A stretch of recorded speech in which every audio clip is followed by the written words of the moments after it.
अस्सलाम वालेकुम रहमतुल्लाहि वबरकातुहू। मेरी तरफ से आप सबको खुश आमदीद। आज की वीडियो में बात करने जा रहे हैं सलाहुद्दीन अय्यूबी ड्रामा सीरीज़ की आने वाली किस्त के अहम वाक़यात पर, और इसके साथ ही दोनों ट्रेलर्स पर तबसरा भी किया जाएगा और ऑफिशियल अकाउंट्स की तरफ से कुछ खबरें भी हैं जो कि आज की वीडियो में आपके साथ शेयर की जाएंगी। तो नाज़रीन इकराम, बढ़ते हैं आज की वीडियो की तरफ। तो जैसा कि आप लोग जानते हैं कि पिछली किस्त के आखिर में जंगी सुल्तान नूरुद्दीन जंगी रहमतुल्लाह अलैह का किरदार ख़त्म कर दिया गया है, और वाकई में ये सीन्स बहुत ही बाकमाल थे। और इसके साथ ही पिछली किस्त में अमीर यारूकी का किरदार भी ख़त्म कर दिया गया है, और साथ ही यरूशलेम के बादशाह अमालक भी मौत को गले लगा चुके हैं। तो नाज़रीन इकराम, एक तरफ सुल्तान नूरुद्दीन जंगी रहमतुल्लाह अलैह जो कि जंगी रियासत के सुल्तान थे और इर्द गिर्द की कई ज़मीनों तक इनकी हुक्मरानी थी, तो ये वफ़ात पा चुके हैं। और दूसरी तरफ बादशाह अमालक भी मर चुका है। और तारीख़ के मुताबिक सुल्तान नूरुद्दीन जंगी रहमतुल्लाह अलैह की मौत के मुतल्लिक़ मुख्तलिफ़ रिवायात मिलती हैं। एक रिवायत के मुताबिक ये लिखा गया है कि सुल्तान नूरुद्दीन को मारने वाला रशीदुद्दीन सिनान था, जो कि हकीकत में हशाशीन का सरदार था, और उसने सुल्तान को जहर दिया था, जिसकी वजह से सुल्तान नूरुद्दीन जंगी रहमतुल्लाह अलैह शहीद हो गए थे। और कुछ किताबों में यह लिखा गया है कि सुल्तान कहरा के मुहासरे से वापस लौटने के बाद बीमार हो गए थे, जिसकी वजह से वो फौत हो गए थे, मतलब कि उनकी शहादत नहीं हुई थी। तो नाज़रीन इकराम, इस ड्रामा सीरीज़ के अंदर इसी रिवायत को लिया गया है और सुल्तान नूरुद्दीन जंगी रहमतुल्लाह अलैह की शहादत की बजाय उसकी वफ़ात दिखाई गई है। और तारीख़ के मुताबिक बादशाह अमालक की मौत ऐसे नहीं हुई थी, बल्कि जब सुल्तान नूरुद्दीन जंगी रहमतुल्लाह अलैह वफ़ात पा चुके थे तो बादशाह अमालक अपनी फ़ौज को लेकर मुसलमानों की सरजमीनों की तरफ निकला था, और इसका मकसद मुसलमानों की सल्तनत के अंडर ज़मीनों पर कब्ज़ा करना था। लेकिन नाज़रीन इकराम, सुल्तान नूरुद्दीन जंगी की बीवी इस्मत खतून ने सलाहुद्दीन अय्यूबी से शादी कर ली थी, जिसकी वजह से बादशाह अमालक को मजबूर होकर पीछे हटना पड़ा था, और रास्ते में ही इसकी तबीयत ख़राब हो गई थी, और जब यह कुद्स पहुँचा तो उसके कुछ दिन बाद इसकी मौत हो गई थी। बहरहाल पिछली किस्त में सुल्तान नूरुद्दीन जंगी रहमतुल्लाह अलैह और अमालक दोनों ही इस दुनिया से जा चुके हैं, लेकिन अब क्योंकि दोनों रियासतों के तख्त खाली पड़े हुए हैं तो इसके लिए झगड़े तो होंगे। और जंगी रियासत के लिए तो ये अमीर, तारीख़ के मुताबिक जिसका नाम सादुद्दीन को मुश्तगीन था, तो ये भी आ चुका है, और नई किस्त के आखिर में ये अपने फितने का आगाज़ कर चुका है। मतलब कि सलाहुद्दीन अय्यूबी से शहजादे को छीन कर यह सुल्तान के पास ले गया, ताकि सुल्तान अपने आखिरी वक्त में मुझे नायब मुकर्रर करें और मैं शहजादे के साथ रहकर सल्तनत पर हुकूमत करूं। लेकिन नाज़रीन इकराम, सुल्तान नूरुद्दीन ने ऐसा नहीं किया, और चाहे ये अपनी चालबाजी के ज़रिए सुल्तान के पास शहजादा ले आया, तो फिर भी सुल्तान ने यह कहा कि मेरे मरने के बाद मेरी रियासत, मेरी सल्तनत, मेरे बच्चे सलाहुद्दीन अय्यूबी के पास अमानत हैं। मतलब कि रियासत का सारा निज़ाम वो सलाहुद्दीन को सौंप कर गए हैं। लेकिन सादुद्दीन को मुश्तगीन क्योंकि गद्दार है और लालची है, इसीलिए सलाहुद्दीन अय्यूबी के साथ मुखालफत करेगा। और दूसरी तरफ नाज़रीन इकराम, कुद्स के अंदर बादशाह अमालक की मौत के बाद अब उस तख्त का वारिस बाल्डविन IV है, जो कि तारीख़ के मुताबिक सलाहुद्दीन अय्यूबी रहमतुल्लाह अलैह का एक बहुत बड़ा और ताकतवर दुश्मन था। और यहाँ मैं आपको यरूशलेम यानी कुद्स के बादशाहों की थोड़ी सी हिस्ट्री बताना चाहूँगा, जो कि बारी बारी तख्त पर बैठते रहे। तो नाज़रीन इकराम, जैसा कि आप लोग जानते हैं कि बादशाह अमालक जो कि पहले कुद्स का बादशाह था, यह मर चुका है। तो तारीख़ के मुताबिक इसकी मौत के बाद इसका बेटा बाल्डविन IV इस तख्त का वारिस बना था।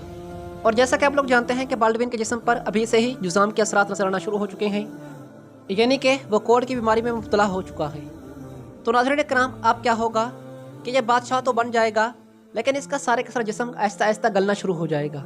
इसका इलाज करने की भरपूर कोशिश की जाएगी, लेकिन यह ठीक नहीं होगा, और इसी वजह से ये अपने पूरे जिस्म पर लोहे के खोलों को लपेट कर रखेगा, ताकि मज़ीद लोग इसकी बीमारी से मुतासर ना हों। और तारीख़ के मुताबिक जब बाल्डविन तख्त पर बैठा तो इसकी उम्र सिर्फ 13 से 14 बरस थी, और यूं नाज़रीन इकराम, सिर्फ 10 साल हुकूमत करने के बाद सिर्फ 23 बरस यानी कि 23 ईयर्स की उम्र में ये मर गया। उसके बाद नाज़रीन इकराम, कुद्स की बादशाहत बादशाह अमालक की बेटी और बाल्डविन IV की बहन मलका सिबिलिया के बेटे को सौंपी गई। मतलब कि बाल्डविन की मौत के बाद कुद्स का लिया बादशाह इसका भांजा मलका सिबिलिया का बेटा बना। लेकिन नाज़रीन इकराम, यह गैडी लोज़िनान का हकीकी बेटा नहीं था, बल्कि शायद ये सिबिलिया के पहले शोहर ग्यूम से था, और गैडी लोज़िनान के साथ मलका सिबिलिया की शादी बाद में कराई गई। अब बाल्डविन का भांजा मलका सिबिलिया का बेटा ये भी कुछ ज़्यादा टाइम तक तख्त पर ना बैठ सका, और सिर्फ 1 साल की हुकूमत करने के बाद ये भी मर गया। उसके बाद तारीख़ के मुताबिक कुद्स का अगला बादशाह गैडी लोज़िनान बना। नाज़रीन इकराम, यह गैडी लोज़िनान इतना जल्दी नहीं मरेगा, और इसकी शादी मलका सिबिलिया से होगी, और फिर बाल्डविन और मलका सिबिलिया के बेटे की बादशाहत को ख़त्म करने के बाद यही कुद्स का नया बादशाह होगा। और नई किस्त के ट्रेलर में दिखाया गया है कि सलाहुद्दीन अय्यूबी की तरफ से भेजा गया हकीम, जिसका नाम लतीफ़ था, तो वो भी चाती लियोन के हाथों मारा गया है। और इस मंसूबे के पीछे भी गैडी लोजिनान का हाथ है। और पहले भी इसने उसे मरवाने की कोशिश की थी, लेकिन ये उसमें नाकाम रहा। मगर आने वाली किस्त में ये उसे मारने में कामयाब हो जाएंगे। और इधर कुबुश्तगीन ये जानता है कि सुल्तान नूरुद्दीन जंगी अपनी रियासत, अपने बच्चे और हर चीज़ सलाहुद्दीन अय्यूबी के हवाले कर गए हैं। लेकिन वो ये कभी नहीं मानेगा और सलाहुद्दीन को ये बात कभी नहीं बताएगा, बल्कि वो कोशिश करेगा कि वो खुद ही नूरुद्दीन जंगी के बाद जंगी तख्त का वारिस बने। और अब आने वाली किस्त के ट्रेलर में देखा गया है कि इसने सलाहुद्दीन के खिलाफ अपने पंजे गाड़ना शुरू कर दिए हैं। हाँ, मगर ये बात तो वाज़ेह है कि ये इसमें कामयाब ना हो पाएगा, मगर फिर भी कुछ अरसा ये अपने करतूतों के ज़रिए सलाहुद्दीन की खिलाफत को कमज़ोर करने की भरपूर कोशिश करेगा। और नाज़रीन कराम, तारीख के मुताबिक नूरुद्दीन जंगी की वफ़ात के बाद तकरीबन 3 साल के अरसे तक सादुद्दीन कुबुश्तगीन ज़िंदा रहा था। उसके बाद ये मार गया था, क्योंकि 1174 में नूरुद्दीन जंगी की वफ़ात हुई थी। और फिर उसके 3 साल बाद यानी कि 1177 में सादुद्दीन कुबुश्तगीन भी मार गया था। तो नाज़रीन कराम, अभी कुछ किस्तों तक हमें यह किरदार सहना पड़ेगा और इस थोड़े से अरसे में ये सलाहुद्दीन के लिए बड़ी मुश्किल बनेगा। और हर सूरत में सलाहुद्दीन अय्यूबी को तख्त से दूर रखने की भरपूर कोशिश करेगा। और आने वाली किस्त का थोड़ा सा टाइम तो शायद ये मिलकर काम करेंगे, क्योंकि ट्रेलर में देखा गया है कि कुबुश्तगीन सलेबी सिपाहियों को मारता हुआ नजर आया है और शायद वो कैरक किले के अंदर दाखिल हो चुके हैं। और इसके अलावा सलाहुद्दीन अय्यूबी ड्रामा सीरीज़ के अंदर हम सब का पसंदीदा किरदार यानी कि ताजुल मुल्क अबू सईद बूरी, जिसे इस ड्रामा सीरीज़ के अंदर बोरो के तौर पर दिखाया जा रहा है। तो नाज़रीन कराम, ये भी पिछली किस्त के आखिर में सलेबियों के किले में फंस चुका था और आने वाली किस्त में इसे ज़िंदान में डाल दिया जाएगा। लेकिन ये फिर भी अपने मकसद से बाज नहीं आएगा, मतलब कि अपने 2 साथियों गोकबरो और काराकुश को ढूंढना इसका सबसे बड़ा मकसद है। और आने वाली किस्त में शायद इसकी मुलाकात गोकबरो से हो जाएगी, मतलब कि आने वाली किस्त में इसके एक साथी गोकबरो की एंट्री होने वाली है, जो कि शायद सलेबियों के पास कैद होगा। लेकिन अभी तक यह मालूम नहीं हो सका कि गोकबरो के लिए किस अदाकार का इंतखाब किया गया है। वैसे नाज़रीन इकराम, ऑफिशियल अपडेट्स के मुताबिक ये अदाकार, जो कि तुर्की का एक बहुत ही मशहूर अदाकार है, तो इसने सलाहुद्दीन अय्यूबी ड्रामा सीरीज़ को ज्वाइन कर लिया है। लेकिन इसके मुतल्लिक भी ये नहीं बताया गया कि सलाहुद्दीन अय्यूबी ड्रामा सीरीज़ में कौन सा रोल प्ले करेगा। तो हो सकता है कि यही शख्स ही हमें आने वाली किस्त में गोकबरो के रोल में दिखाया जाए।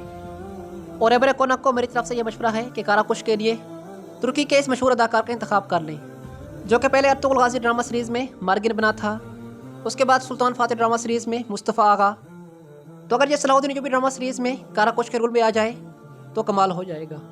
बहरहाल आने वाली किस्त में बोरो की कहानी बहुत दिलचस्प होने वाली है और शायद ये लड़ाई के दौरान ज़ख्मी होने के बाद मैदान में गिर जाएगा, लेकिन इस जंग में फतह बोरो को ही होगी।